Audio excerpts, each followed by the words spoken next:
70,000 years ago, humanity almost didn't make it. A massive eruption, commonly associated with the Toba supervolcano, threw the planet into a sudden volcanic winter. Ash choked the sky, temperatures plummeted, and ecosystems collapsed.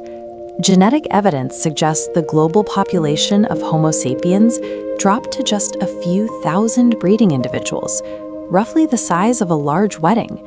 We were teetering on the absolute edge of extinction. The survivors were not the grunting, club-dragging brutes often depicted in old museum dioramas. Groups that made it through years of gray skies and failing crops succeeded through immense resourcefulness. They cooperated, shared food, and navigated entire continents using intimately structured mental maps. We lack natural armor. We lack fangs or thick hides. We are not apex predators by default. Our ancestors survived a planetary disaster because they could invent invisible structures, planning, teamwork, and shared knowledge to bring order to a hostile universe. We see this drive for order clearly in the archaeological record. Thousands of years before modern hospitals, early humans successfully performed cranial surgery. Using only stone tools and firelight, they drilled or scraped holes into skulls to relieve pressure or treat trauma.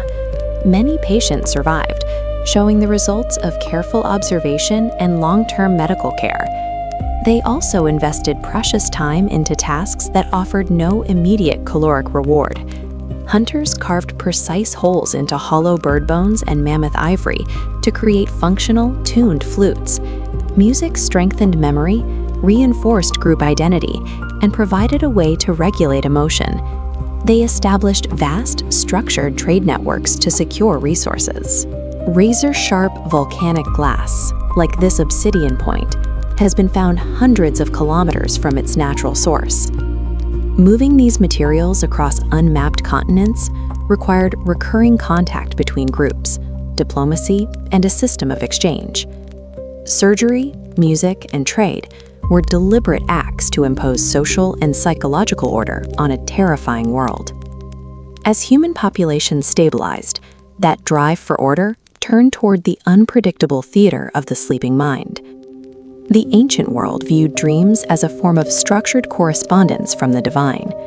In Egypt and Mesopotamia, priests compiled elaborate manuals and massive omen lists to categorize these nighttime messages. They cataloged every detail. Drinking cool water meant purification. Entering a dark house meant misfortune. They were building a rigid framework to map the future. The Greeks utilized dream incubation in sacred temples called asclepia. Patients suffering from chronic illness or injury would sleep in these chambers, waiting for the god of medicine to appear in their sleep and deliver specific instructions for a cure. By the 19th and 20th centuries, the authority over dreams shifted inward. Researchers like Sigmund Freud and Carl Jung proposed that these visions were expressions of the unconscious mind. The divine messenger became the human psyche. Whether consulting a Babylonian priest or a modern therapist, humanity has consistently demanded meaning from the night, building structures to tame the wilderness of the subconscious. When human settlements expanded from small tribal bands into massive anonymous cities, a new braid of chaos emerged. Wage labor, property lines, and long-distance trade introduced mass friction that small-town social pressure could no longer control. Relying on the memory of local elders was no longer sufficient to manage an empire. To maintain control, early rulers had to invent institutional order by writing laws down and carving them into stone. These codes were framed as divine mandates to ensure total compliance. From the laws of Hammurabi to Mosaic law, connecting rules to the divine made disobedience a cosmic offense, effectively using the law to bind a population's identity. These early codes reinforced social hierarchies, often assigning different penalties based on a person's class. But they also introduced proportional justice, replacing unpredictable blood feuds with standardized consequences. Carving rules into stone changed how we organize society. It created a shield against collapse. because a written rule does not forget, and it does not change its mind based on the motion. In the 1790s, the United States faced a similar test. The new Constitution was a fragile piece of paper until it collided with an armed frontier revolt over a federal whiskey tax. For Western farmers, whiskey acted as a compact, vital currency for survival. But the new federal excise tax disproportionately favored wealthy Eastern distillers, crushing small rural producers with a heavy economic burden. What started as political protest rapidly escalated into armed defiance. Tax collectors were harassed, homes were burned, and militias began to mobilize, threatening to fracture the young republic before it could stabilize. President George Washington responded by mobilizing 13,000 militia troops to physically demonstrate federal authority. Once the rebellion dissolved, he issued calculated pardons for the participants rather than seeking mass executions. Washington's response established a precedent. For a legal structure to function, the state must balance its power to use force with its willingness to show restraint. An abstract law only holds weight when it is actually enforced. The prehistoric hunter shaping a flute, the Babylonian king carving his decrees, the ancient priest decoding a dream, and the American president marching to defend the law. They were all working on the exact same project. If you strip away our electricity, our smartphones, and our modern infrastructure, the core human drive remains identical. Modern society is the latest chapter in a 70,000-year quest to push back against the dark and make the world make sense. When we picture ancient Rome, we usually imagine something pristine. We see glowing white marble, elegant columns, and perfect statues basking in the Mediterranean sun. It looks like a refined society built entirely on high philosophy and majestic engineering. Then you walk into a public restroom. There were no stalls, there were no doors. You simply walked in and sat down on a long stone bench with keyhole openings, shoulder to shoulder with whoever was already there. Your neighbor might be a baker or a soldier, and you would likely make direct eye contact with them while discussing local grain prices. When it was time to clean up, you reached for a tersorium, a sea sponge attached to a wooden stick. You used it, rinsed it in a shallow channel of flowing water running right past your feet, and left it for the very next person. To a modern observer, the idea of sharing a communal bathroom sponge feels entirely unhinged. But to the Romans, it was efficient, highly social, and a perfectly normal part of daily city life. That same unsentimental efficiency applied to their laundry. Romans loved wearing clean tunics and togas, and their primary cleaning agent to achieve that crisp look was human urine, collected daily from public jars. Scientifically, the Romans were entirely correct. Urine contains ammonia, a powerful alkaline compound that breaks down the oils and dissolves the sweat and dirt trapped deep inside heavy fabrics. The washing process itself was physically exhausting. Workers at public laundries stood ankle-deep in stone vats filled with this ancient detergent, rhythmically stomping on clothes for hours to beat the dirt out. Personal grooming was equally aggressive. Instead of using gentle soap, Romans coated their bodies in olive oil to trap sweat and dust, then scraped the mixture off their skin using a curved metal tool called a strigil. It sounds abrasive, but it worked. The Romans engineered their daily routines to solve universal human problems with pure mechanical efficiency. Step outside those bathhouses and laundries, and the ancient streets begin to feel surprisingly familiar. Many people living in crowded Roman apartments didn't have kitchens. Instead, they relied on thermopolia, ancient fast food counters equipped with menus and deep ceramic jars embedded in the masonry to hold hot stews and lentils. Across the Mediterranean in Carthage, dock workers grabbed quick meals of fried fish and barley flatbread. They ate standing up, buying cheap calories to fuel long, punishing shifts unloading cargo ships. And just like today, these ancient city dwellers felt a deep, universal urge to publicly broadcast their opinions, leave their reviews, and insult their rivals. Walk through the preserved ruins of Pompeii, and you will find walls covered in graffiti. Citizens carved political endorsements, bragged about romantic conquests, and left permanent, highly critical reviews for terrible taverns. Beneath the grand architecture, the daily desire for a quick lunch and a place to complain proves that the fundamental rhythm of city life has remained exactly the same for 2,000 years.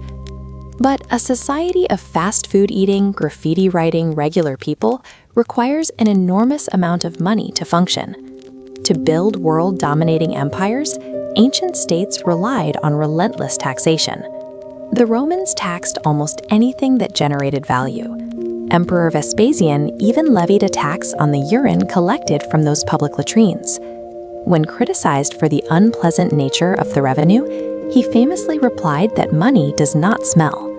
While Rome built its treasury by moving coins, other empires collected physical wealth. The Aztecs demanded exact physical tribute from their conquered territories. Aztec tax collectors enforced the delivery of highly specific, valuable commodities. Regional communities were forced to send thousands of cacao beans, brightly colored tropical feathers, and jaguar skins to sustain the elite in the capital. Ancient Egypt tied its entire tax base directly to nature. Government scribes measured the annual floodwaters of the Nile, calculating exactly how much grain each farmer owed based on the richness of the mud left behind on their fields. Whether extracting coins, feathers, or grain, these systems functioned as massive economic engines. They pulled resources from ordinary people to keep the state powerful enough to expand. All that wealth, collected coin by coin and grain by grain, ultimately fed one primary objective: military survival and global conquest. During the Second Punic War, the Carthaginian general Hannibal Barca conceived a plan to strike the heart of the Roman Republic. Instead of fighting by sea, he decided to march his army entirely by land. He pushed tens of thousands of soldiers and massive war elephants through the narrow, freezing passes of the Alps, forcing a Mediterranean army to survive snowstorms and mountain ambushes to reach Italian soil. That Alpine crossing is remembered as a military miracle, but it was only possible because it was funded by the daily, exhausting labor of Carthaginian dock workers, merchants, and taxpayers. The towering peaks of the Alps and the glowing marble temples are what make it into the history books. Yet those empires were built on and defined by mundane daily routines. Normal is entirely cultural. It is built from what a society accepts without question. 2,000 years from now, future historians might look at our lives in total confusion. They might wonder why we spent hours every day sitting perfectly alone, trapped inside heavy metal boxes on massive paved highways, staring at glowing screens. A civilization's true character is hidden in the habits it considers ordinary. From shared sponges to drive-through windows, the ancient world and our own are gloriously, confidently human. Hollywood serves up a very specific version of the past. It's a montage of doomed gladiators falling in the sand, queens wrapped in gold, and emperors watching their cities burn from marble balconies. This vision of history has a massive mathematical flaw. Reckless excess and pointless death are expensive. If ancient societies actually operated with the abandonment seen on screen, running through resources and people for pure entertainment, their infrastructure would have collapsed in months. Long-running civilizations survived because they prioritized calculation over chaos. They built pragmatic systems of order and economic endurance. The gladiator arena is typically presented as a place of random, guaranteed death, orchestrated by the casual thumbs down of a bored emperor. That gesture is a modern invention. It traces back to this 19th century painting by Jean-Léon Gérôme. The ancient phrase pollice verso only means with a turned thumb, and scholars argue the actual signal for mercy or death was far more complex than a simple up or down switch. This Roman mosaic reveals a professional athletic system. Gladiators were expensive investments from specialized schools treated by sports doctors. Bouts were choreographed, pairing heavily armored fighters against quick netmen to protect financial assets. Repeat performers built massive followings, and most survived. The arena functioned as a profitable franchise.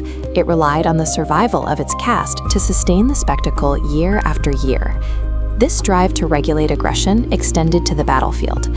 Across the ancient world, commanders systematized combat to conserve physical energy and prevent the waste of trained manpower. Traditions like India's Kalaripayattu and China's Kung Fu transformed raw survival instincts into biomechanical efficiency. Training at the Shaolin Temple demanded a mastery of breath and balance that turned combat into a predictable, repeatable discipline. Organizing violence into martial philosophies protected the stability of the state. It ensured that strength was governed by restraint. We see a similar logic in ancient grooming. While films often present cosmetics as a tool for shallow indulgence, the materials tell a different story. This Egyptian coal tube held survival technology. The dark pigment deflected the intense sun glare of the Nile Valley, while its mineral composition functioned as a medicinal barrier against eye infections. In Mesopotamia and Greece, oils and fragrances provided a similar layer of protection. They guarded the skin against harsh climates and served as a social currency that communicated health and status in crowded cities. Beauty routines were systems of hygiene and physical defense. They were essential tools for navigating the ancient environment. The most persistent myth in Roman history suggests that an entire empire dissolved because its citizens stopped working and surrendered to moral decay. This narrative relies on misconceptions like the vomitorium. In Roman architecture, a vomitorium was simply a wide passageway designed for rapid crowd control, a hallway that allowed spectators to spew forth into the street after a show. Even the toga was a rarity. The statue shows the heavy, impractical layers of wool required for ceremonial occasions. It was the ancient equivalent of a tuxedo, far too restrictive for the daily labor that kept the city functioning. The story of Emperor Nero fiddling while Rome burned follows the same pattern. Nero was miles away in Antium when the fire started, and the fiddling account was a political metaphor created by his successors to symbolize a lack of leadership. The real engine of Rome was its infrastructure.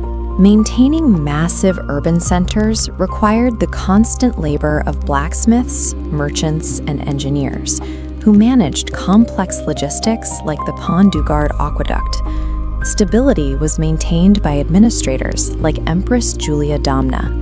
She managed the imperial court through political intellect and correspondence, hosting philosophical salons that shaped Roman law and governance.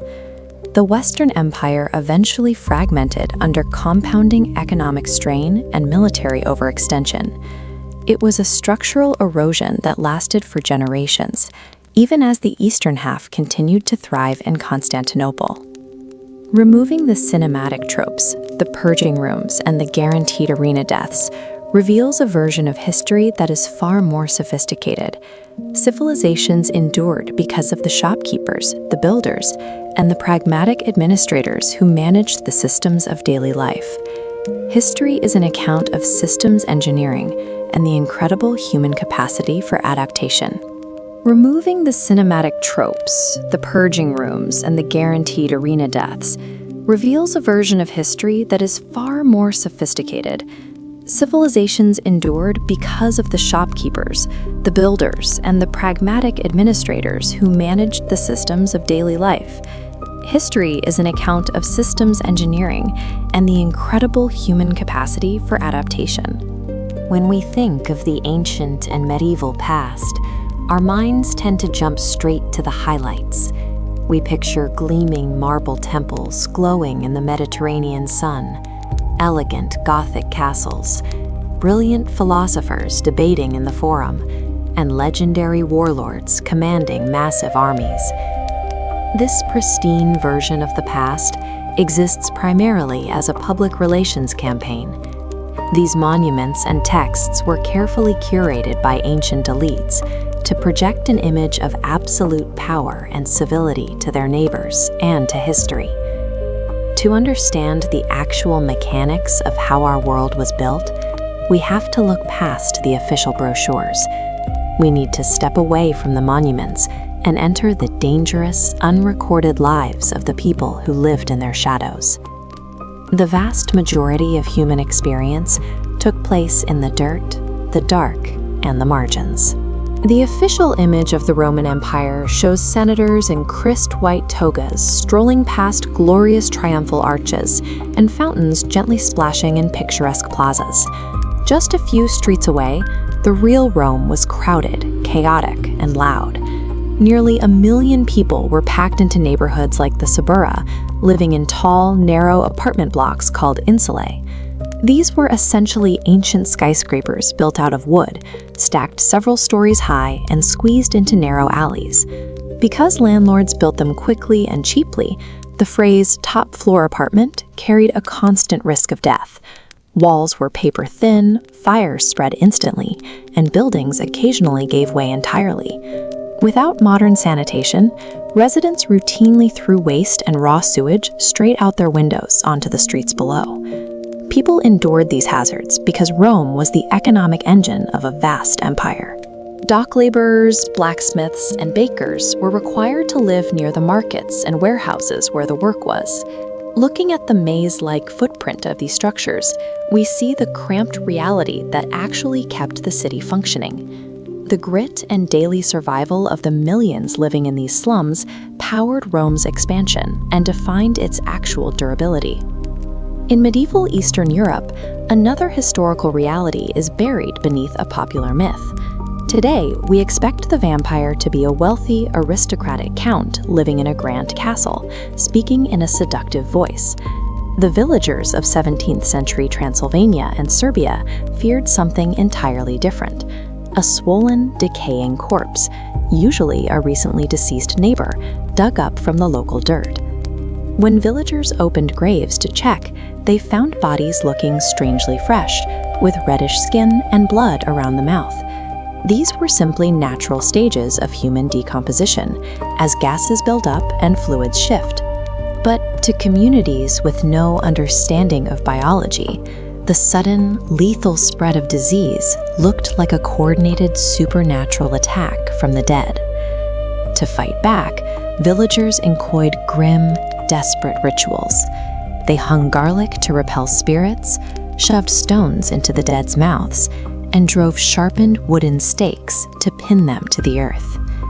Vampire folklore functioned as a practical, if tragic, psychological defense for marginalized communities facing the sudden, invisible spread of lethal epidemics. Our records also tend to obsess over rulers and their military campaigns. Vlad the Impaler is remembered for his fierce resistance against the Ottoman Empire and his legendary brutality in Wallachia. Shifting the focus to the people standing beside him reveals a different story.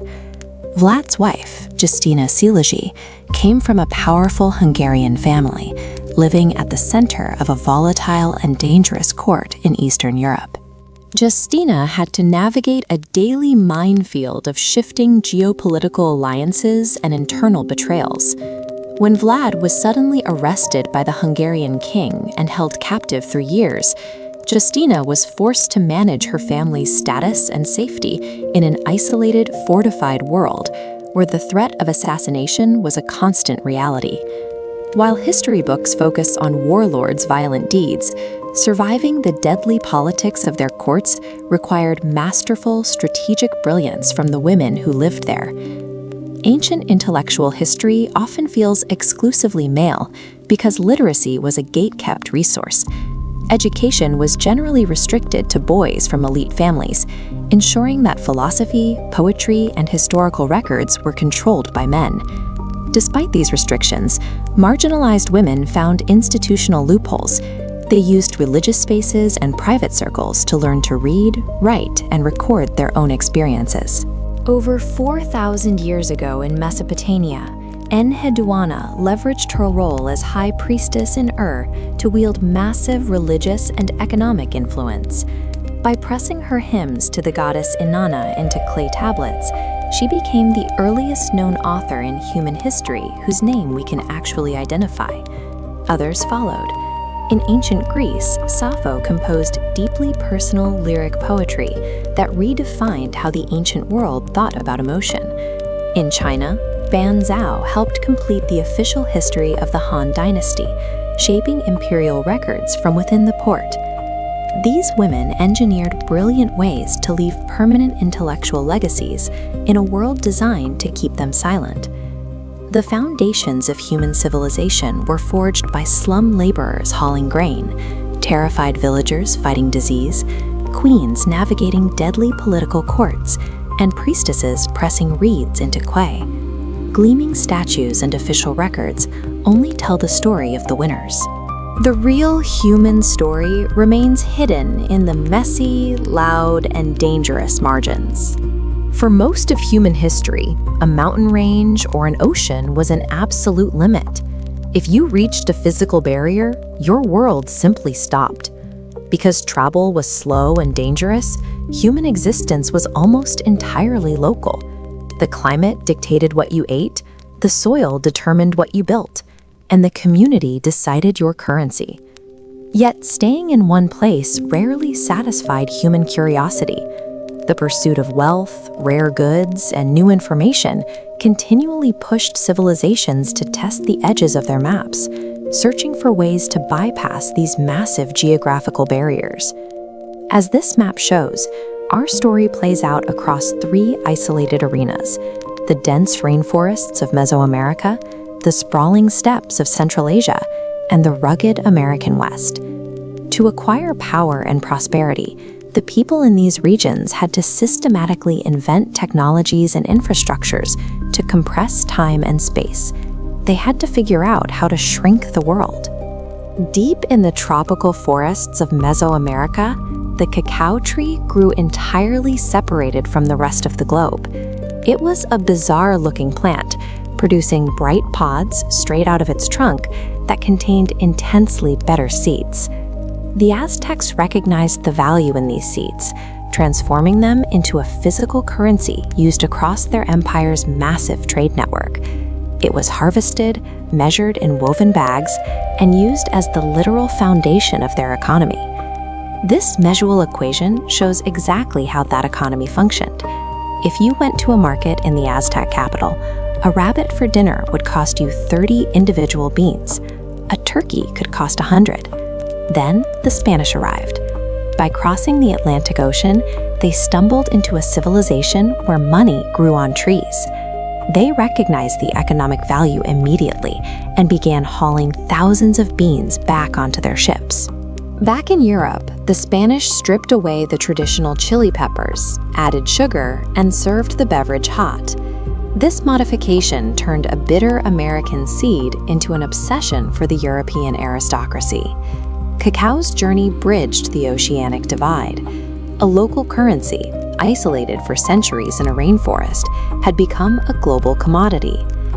Meanwhile, on the Asian continent, a 17-year-old Venetian merchant named Marco Polo spent 4 years traveling east. Trekking across deserts and the freezing Pamir Mountains, he expected to find a world disconnected from his own. Instead, he arrived at the court of Emperor Kublai Khan.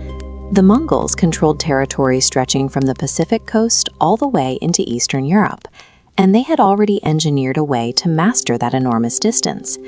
This map illustrates their solution: the Yam. It was an imperial postal network of relay stations, always stocked with fresh horses.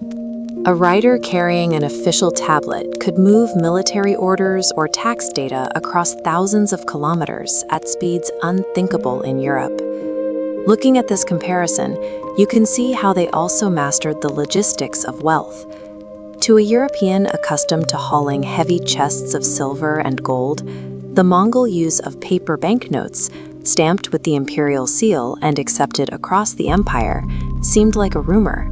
Yet within the Mongol system, it worked. Polo's return to Venice brought these systems into the European consciousness. By detailing postal nodes and paper currency, his records expanded the European understanding of Asian geography and provided the descriptions that would guide later trade efforts across the continent. By the mid-19th century, the United States faced its own geographical crisis. The nation claimed land from the Atlantic to the Pacific, but it was physically severed in half by the Great Plains and the Rocky Mountains. This diagram traces the logistical nightmare of the era. Traveling coast to coast meant choosing between a wagon track that took up to 6 months or a dangerous ocean voyage around the southern tip of South America.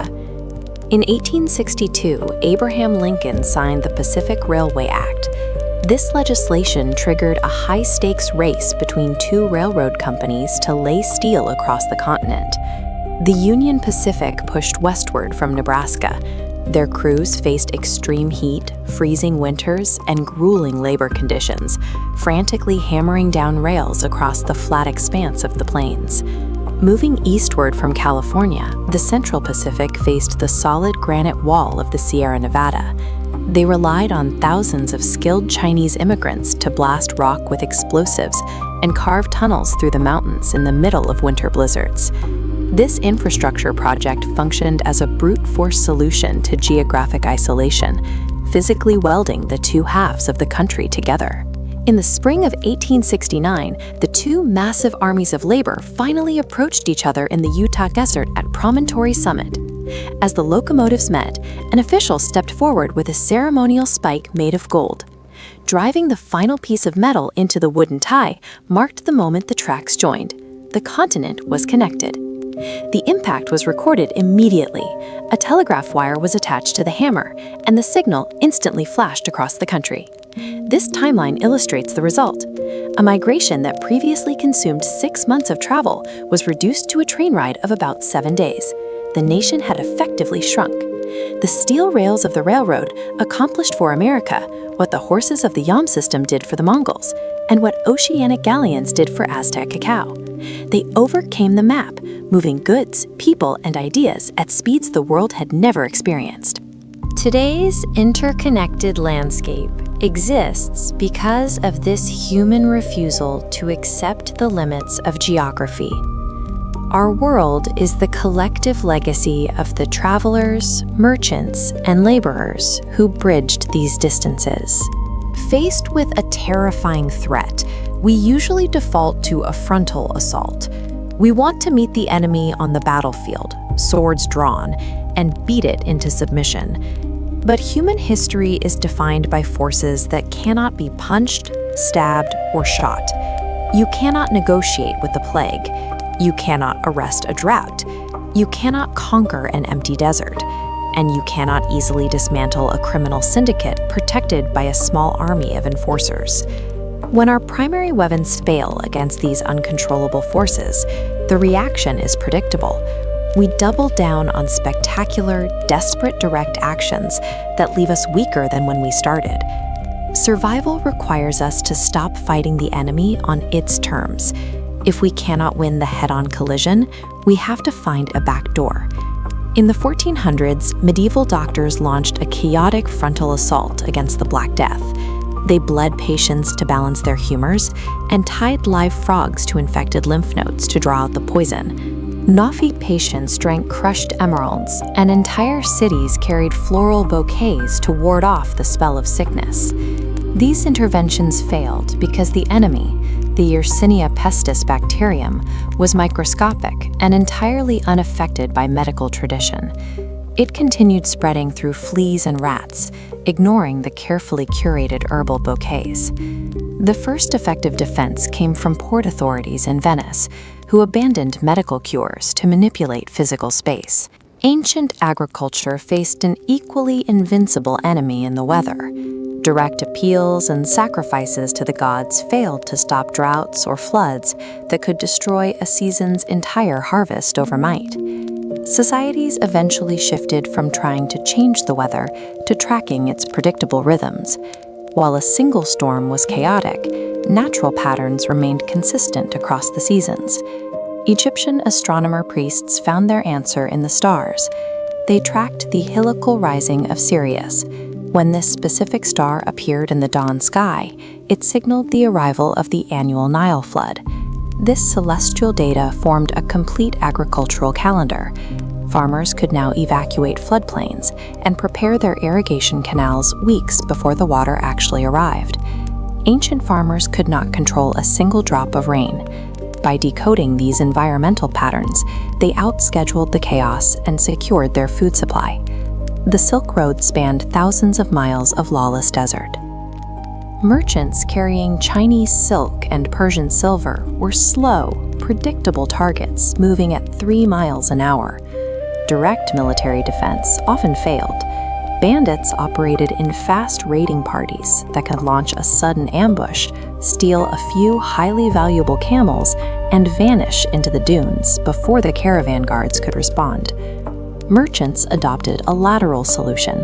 They hired nomadic stepriders who understood raiding tactics and built a network of massive stone fortresses called caravanserai to change the terrain itself. Each caravanserai acted as a temporary fortress. Behind thick stone walls and barred gates, the camels and cargo were perfectly secure for the night. Protection came through infrastructure. By making nighttime raids mathematically unprofitable for thieves, the merchants survived the journey without ever having to hunt down a single bandit. By the late 1920s, Al Capone ruled a massive bootlegging and gambling empire in Chicago. He operated with near total immunity from local law enforcement. Police attempted a direct assault through raids and murder charges. These efforts collapsed against a wall of street violence, bribed officials, and witnesses who were far too terrified to testify. Federal investigators realized the bloody streets were the wrong battlefield. They turned to a 1927 Supreme Court ruling that declared illegal income was still subject to taxation, shifting the fight to the accounting office. Government accountant Frank Wilson spent months quietly sifting through financial records. He eventually discovered a set of gambling ledgers recovered during a routine raid. Inside those ledgers were entries listing payments to someone identified as Al Capone. These quiet columns of numbers tied the gangster directly to vast amounts of underground revenue that had never been reported to the government. Al Capone's reign ended because of financial records. The most feared gangster in Chicago was dismantled by the cold, undeniable math of a tax audit. The most effective methods for human survival rarely looked like heroic battles or immediate cures. Spectacular, direct actions failed consistently. The solutions that worked were aggressively mundane: a 40-day wait, a star calendar, a stone wall, and a ledger. These lateral strategies resulted in the complete containment of the threat. Capone was sent to an isolated cell in Alcatraz, his empire destroyed entirely by paperwork. Brute strength often fails against the intangible. Survival depends on stepping back, recognizing the pattern, and redesigning the system from the outside. The universe does not care if we survive. Left to its own devices, nature operates as a machine of pure, indifferent chaos. Left alone, this chaos governs everything. Our physical bodies break down into a blur. The air fills with random, meaningless noise. Harsh environments swallow up fragile life, and unchecked leaders consume their societies on a whim. Human history is defined by our refusal to accept this vulnerable default state. We do not just passively adapt to a hostile world. We build structural, mathematical, and social technologies to take the raw unpredictability of existence and forcefully impose order over it. For most of our history, getting older meant surrendering to biological decay. Edges softened and letters bled into one another, crippling intellectual productivity just as wisdom peaked. There was simply no way to fix a failing eye. That changed in the 13th century. In northern Italy, skilled glassmakers realized they could actively intervene in this decay. By shaping clear, convex glass, artisans created early spectacles, manually adapting wooden and metal frames to sit on the face. This optical mastery arrived right on time. Look at the incredibly dense, fine grid of text embedded in this 15th century printing block. When Johannes Gutenberg introduced movable type, books multiplied, And possessing sharp, precise focus became an economic and intellectual necessity for merchants and scholars alike. What began as artisan desk-work soon became a precise science. Scientists mapped exactly how light bends through a curved surface, translating the mysteries of illumination into strict mathematical engineering. These lenses effectively decoupled the mind from the decay of the eyes. By correcting the refraction of light, humanity reclaimed decades of productivity that dietology previously stole. Long before we tackled failing eyesight, we were already trying to organize the invisible world. Prehistoric humans lived surrounded by a landscape of erratic, meaningless noise, wind howling, rocks clattering, and animals crying out in the dark. Instead of just listening to it, early humans captured their own breath and forced it into a measurable pattern. Look at the precise, intentional placement of the finger holes on this ancient bone flute. These specific intervals dictate an exact mathematical pitch. This was not accidental noisemaking. The smooth, worn edges of these carved holes reveal the patient, repetitive craftsmanship required to exert physical control over how air vibrates. By carving those intervals, an invisible, chaotic medium was organized into structured sound. Turning erratic breath into music was a successful attempt to impose mathematical order onto the air itself. That same demand for control extended to the ground we walked on. The ancient Iranian plateau was a brutal environment where blistering heat and dry winds made survival incredibly fragile. To push back against this hostility, the Persians engineered systems to bend scarce water to their absolute will. Looking at these carved channels, you can see how wild water was forced into a rigid, multi-directional distribution system driven by gravity alone.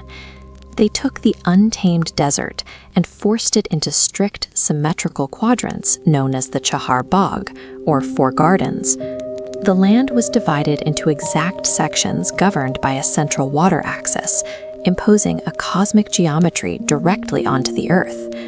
This layout was so effective it echoed across centuries. The mirrored symmetry you see in the Taj Mahal's central reflecting pools and pathways is the direct evolution of that ancient Persian design. The Persian garden functioned as environmental propaganda. By forcing the desert into submission, the empire provided visible proof that it could command the very forces of nature. But nature isn't the only source of chaos.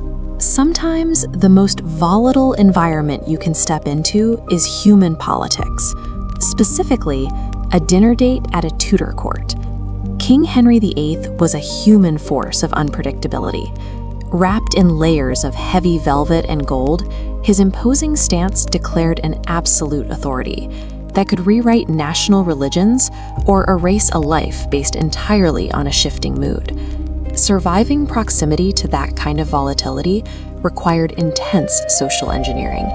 You had to calculate every single response, balancing wit to keep him entertained, loyalty to keep him secure, and a non-threatening compliance to keep your head attached to your neck. Hampton Court was designed to enforce this compliance. Its massive scale and rigid layout functioned as a physical funnel, where every corridor and courtyard was monitored by courtiers, assessing your posture, grace, and composure long before you met the king.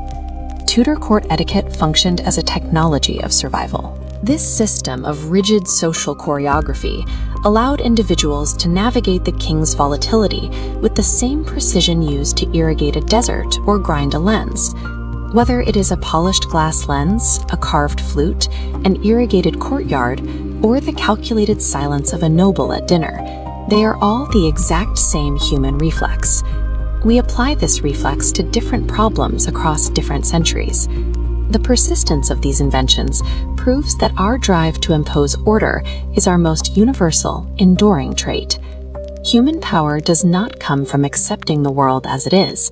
It comes from our relentless imagination to engineer it into what we know it should be. If you leave a building alone for a century, it doesn't sit patiently. Gravity pulls it down. Water rots the foundation. Wind erodes the surface. Human civilization naturally trends toward collapse because the physical world is constantly trying to crumble it into dust. The Romans understood this. We often picture them strictly as conquerors marching across Europe, but their actual survival relied on a deeply unglamorous habit. They expected their infrastructure to fail, and they engineered around that exact assumption. Take a look at this diagram of the Roman arch. Before this design became widespread, builders laid straight beams across two supports. Make that span too wide, and the beam sags and snaps. The Romans fixed this by arranging wedge-shaped stones in a curve, locking them together with a central keystone at the top. Notice how this redirects the weight. Instead of pushing straight down on a weak center point, the force hits that keystone and moves outward, traveling down through the supporting pillars. The heavier the load, the tighter the stones lock together. Gravity becomes the very thing holding the structure up. That same preventative thinking went indoors. Cold climates weaken immune systems and spike respiratory illnesses. So the Romans built the hypocast, an early central heating system that circulated hot air from an exterior furnace through hollow spaces beneath raised floors. People stayed warm, and winter mortality rates dropped across the empire. But even a massive, multi-tiered aqueduct like the one in this photograph requires constant upkeep. Rome appointed official inspectors to oversee the water supply. These crews cleared mineral buildup and reinforced structural weaknesses before catastrophic breaks could happen. They actively prevented cities from losing their clean water. Coordinating all of this maintenance required a highly organized administrative memory. Retrieving specific information from a long, rolled-up scroll is a slow, tedious process. By adopting the codex, individual pages bound together along one edge, officials could quickly flip to exact references in legal codes and logistics manuals. Turning a seasonal river into a permanent bridge, or keeping thousands of people from freezing to death, requires math and discipline. Rome proved that the first layer of societal resilience is systemic engineering, surviving by turning natural threats into manageable equations. Jump forward to Renaissance Italy, and the definition of survival looks very different. In places like Florence and Venice, elites were not battling gravity or harsh winters. They were battling each other for absolute social dominance. In this Botticelli painting, we see the intense aesthetic standard of the time. The ideal woman had skin so pale it looked carved from marble. If you had a tan, it meant you worked outside. If you were pale, you were privileged. To achieve that ethereal look, women applied a powder made from white lead and vinegar directly onto their faces. It created a smooth, opaque mask that effectively erased freckles, scars, and any inconvenient signs of manual labor. As this anatomical diagram illustrates, the lead slowly seeps into the bloodstream. Long-term exposure to these cosmetics caused severe headaches, tremors, hair loss, and the gradual, quiet deterioration of the nervous system. The eyes required their own hazardous modifications. Women used drops derived from the belladonna plant to dilate their pupils, creating a wide, luminous gaze. The drops contained atropine, a toxic compound that routinely caused light sensitivity and could easily lead to permanent blindness. In a culture where securing a powerful marriage alliance was the only reliable path to security, looking divine was a necessity. For these elites, resilience meant enduring literal poison, willingly destroying their own biology to preserve their rank. In the spring of 1453, the last living fragment of the Roman state faced total annihilation. The Ottoman Sultan Mehmed II arrived outside Constantinople with a weapon the ancient world had never seen at this scale: colossal bombard cannons that required dozens of oxen to transport. For over 1,000 years, the triple-layered defenses of the Theodosian walls, seen here, had repelled every invading army. But medieval stone could not absorb the repeated impacts of gunpowder artillery. Each blast splintered the masonry, physically breaking the city's defenses. The Byzantine defenders still controlled their harbor, the Golden Horn, protecting it with a massive iron chain. Looking at this map, you can see Mehmed's lateral solution. He ordered his men to construct a pathway of greased logs over the hills, dragging dozens of ships completely around the chain and dropping them directly into the harbor behind the defenders.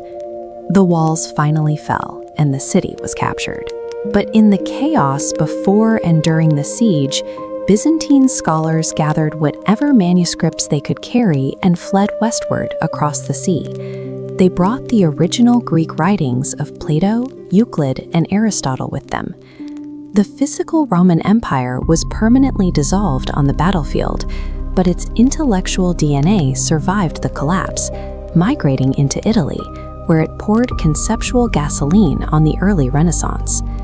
Compare the marble palaces of Europe to these crude brick ruins in Virginia.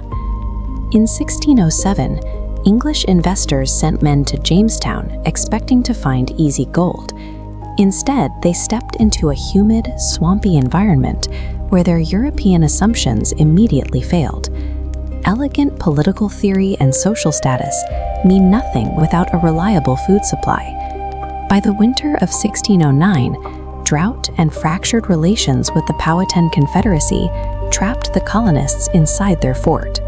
During what became known as the Starving Time, desperate settlers ate rats, boiled their leather shoes, and ultimately resorted to cannibalism. This chart tracks the turning point. The colony's population hovered near zero until colonist John Rolfe introduced a smooth Caribbean strain of tobacco. When that product hit the London market, demand surged, and Jamestown finally found its financial engine. That new economic lifeline demanded dark compromises. Tobacco rapidly depletes the soil and requires massive tracts of land, driving the English to seize Powhatan territory through violence. It also requires intensive labor, leading the colonists to shift away from indentured servants and lay the legal groundwork for forced, enslaved labor. Even their creation of the House of Burgesses, the first representative assembly in English America, was born from pragmatism. Giving colonists a partial voice in local lawmaking was a desperate incentive engineered to keep investors and settlers from abandoning the miserable outpost. Jamestown survived, but it didn't do so through brilliant architectural inventions or moral clarity. It endured through ugly, aggressive adaptation, sacrificing morality for continuity. The Roman engineer building an arch, the Venetian noble applying toxic powder, the Byzantine scholar fleeing with manuscripts, the starving Jamestown settler planting tobacco. We often tell the story of human civilization as a clean, upward trajectory of technological progress. The historical record suggests otherwise. True resilience is rarely comfortable. It is measured entirely by what a culture is willing to do when its primary systems crack under pressure. Take the Hagia Sophia. Built as a massive Roman cathedral, it survived the fall of its empire by being converted into an Ottoman mosque. Survival often requires turning the ruins of one era into the load-bearing foundation of the next. Humanity endures because we are stubbornly adaptable. We are willing to engineer our way out of collapse, endure poison, abandon our cities, and rebuild in the mud, doing whatever it takes to ensure there is a tomorrow. Imagine a medieval physician carefully positioning a steel drill against a patient's skull, convinced that boring a hole into the bone will let out the evil spirits causing their illness. Now, compare that to a scene from the RMS Titanic, where a tuxedoed waiter slides a bowl of steaming consommé Olga onto a polished table. While the settings are different, the motivation is the same. Both moments act as a highly visible display of competence, a way to simulate control when the actual environment is dangerous and unpredictable. Whenever human societies face invisible threats, whether it's a bacterial infection, the freezing depths of the ocean, or the gravity of economic cycles, panic sets in. To soothe that collective anxiety, we invent extreme physical rituals to create the appearance of stability. The danger arises when a society becomes so focused on the performance of being in charge that it ignores the actual physical reality right outside its doors. When the appearance of control matters more than the underlying structure, we blind ourselves to the coming disaster. The true test of survival for any civilization isn't found in how confidently it acts in public. It is found in whether its foundations are built on performative action or quiet, adaptable architecture. In the Middle Ages, medical science operated entirely on humoral theory. The idea was that health required a perfect balance of 4 bodily fluids. Because doctors had no way to see what was actually happening inside a patient, they prioritized visible change. The goal was to physically force a reaction to prove the doctor was in control. This led to the signature move of the era, bloodletting. Doctors would open a vein and drain a patient's blood into a bowl. Often, the weakened patient would faint. Instead of seeing this as a biological failure, physicians celebrated the collapse as proof that the supposed excess was leaving the body. They misinterpreted severe weakness as a sign of progress. This demand for visible action drove increasingly extreme measures. Doctors prescribed toxic mercury, causing severe sweating and drooling. They applied animal dung to open wounds, sparking massive infections. Because these treatments provoked dramatic physical responses, the medical establishment pointed to the patient's suffering as evidence that the medicine was working. The tragedy of the medieval doctor lay in intense intellectual rigidity. Their absolute certainty in inherited texts prevented them from acknowledging the bodies piling up in front of them. It is a stark reminder that confidence without evidence is a recipe for catastrophe. That same fatal confidence sailed on the Titanic. Look at the sheer scale of this first-class dinner menu, featuring 11 opulent courses, including filet mignon and fresh oysters. Serving an endless parade of perishable delicacies in the middle of the Atlantic with a symbolic performance. It was a way to declare that technology had successfully domesticated the natural world. By consuming delicate French sauces and rare truffles while surrounded by velvet and crystal, the passengers felt insulated. The luxury shielded them from the reality of the freezing, unpredictable ocean lurking just outside the hull. We see this dynamic repeat in the 1920s. Following the trauma of the First World War, an exhausted society used excess to drown out the silence. The flapper silhouette, with its shortened skirts and defiant posture, served as a highly visible rejection of the rigid boundaries that defined the previous generation. This chart shows the soaring growth of the 1920s stock market. Just as medieval doctors used a patient's sweat as proof a cure was working, investors used these rising numbers as proof that the financial system had finally conquered the laws of economics. But look at the red area expanding beneath the growth line. This represents the massive, invisible debt fueled by margin buying, where people borrowed heavily to purchase shares. The visible gains were being propped up by a hollow foundation. The diners on the Titanic and the speculators of the Roaring Twenties fell into the same trap. They looked at their polished surfaces and upward trending charts and convinced themselves that because the system looked flawless, gravity no longer applied to them. A different model for stability appeared on the 13th century steppe.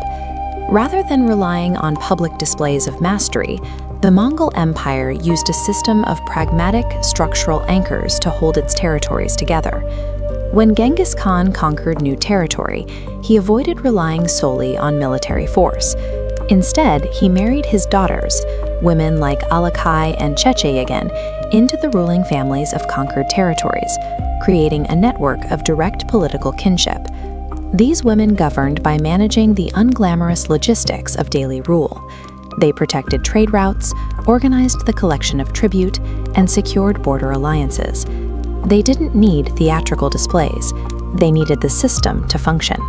While the Mongol generals rode further outward on highly visible campaigns, these daughters served as the silent architecture of the empire. They provided the administrative glue that ensured territories didn't fracture into rebellion while the central army was away.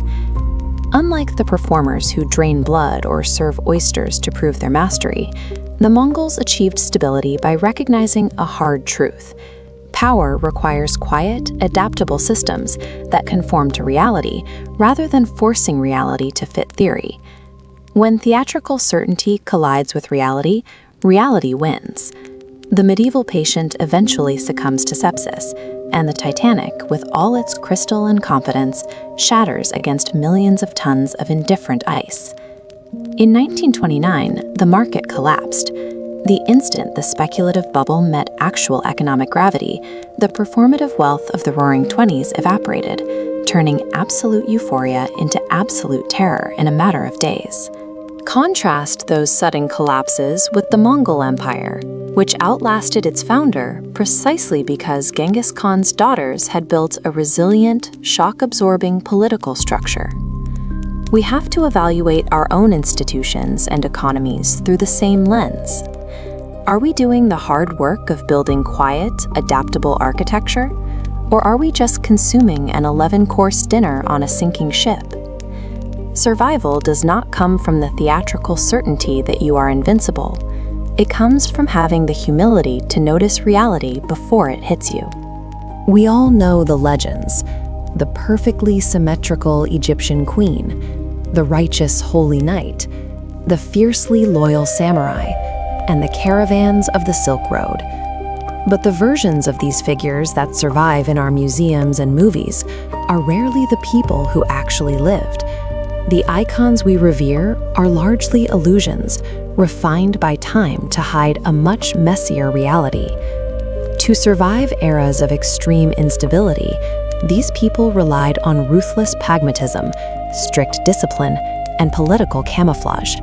They had sharp, dangerous edges, and history spent centuries smoothing them over.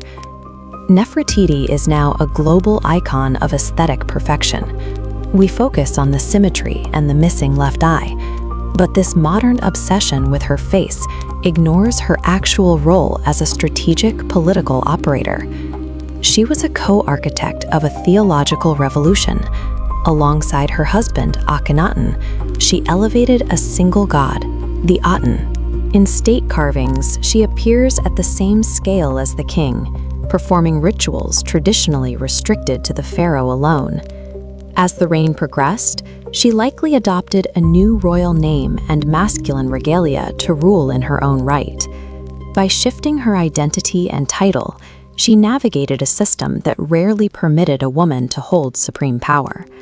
When Tutankhamun took the throne, the new regime restored the old gods and the traditional priesthood. Stability required a return to the classics, which meant erasing the radical, unstable transition period Nefertiti represented. Her disappearance from the records was a calculated political edit. Successors chiseled her name from monuments and repurposed her stones, choosing to restore systemic order by removing the woman who had helped upend it. The Teutonic Knights are often remembered as pious crusaders, but they functioned as an aggressive, territorial machine. They utilized a strict monastic code to maintain total control over their ranks. Vows of poverty and absolute obedience weren't just spiritual exercises. They ensured the order functioned as a unified military force, capable of conquering and holding vast stretches of northeastern Europe. They were architects of a heavily taxed theocratic state.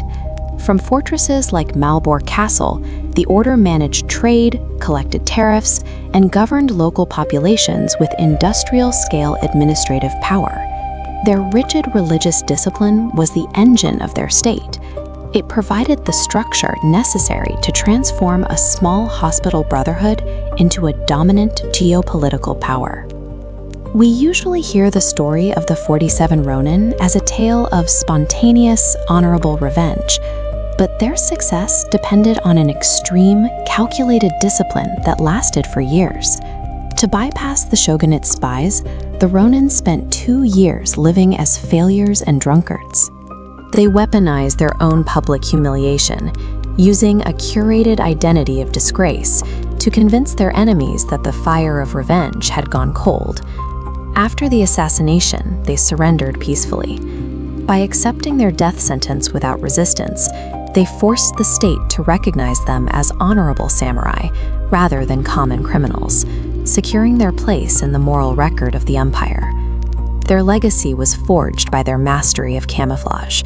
They chose to be forgotten as broken men for years, just to ensure they would be remembered as heroes for centuries.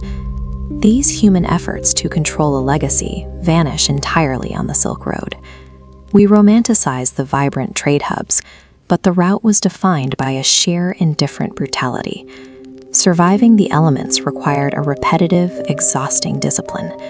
A name or a reputation meant nothing when swallowed by a storm. Here, the only goal was protecting the cargo and finding the next water source before the desert took everything. In this environment, items of immense artistic value were stripped of their meaning. A piece of jade wasn't a symbol of status. It was simply physical weight and calculated risk carried through a void that didn't care who owned it. Nature ignores political narratives and royal identities. On the Silk Road, endurance was the only identity that actually mattered. History operates through a process of subtraction. Whether it is the desert wind of the Silk Road stripping away the non-essential, or a pharaoh's successor chiseled a name out of a wall, the result is the same. A jagged, complex life is refined into a smooth, digestible shape. Later generations finished the work by pulling those lines taut. Nationalists co-opted the knights, playwrights sanitized the Ronin, and the world reduced a radical, system-breaking queen to a beauty icon. We accept these illusions because a simplified symbol is easier to use than a complex political operator. We trade the messy truth for a safe, permanent legend. We are left with a curated silhouette. By managing their visibility and accepting the silence that followed, these figures achieved a permanence that the unvarnished truth could never sustain. Their success is written in what was left out.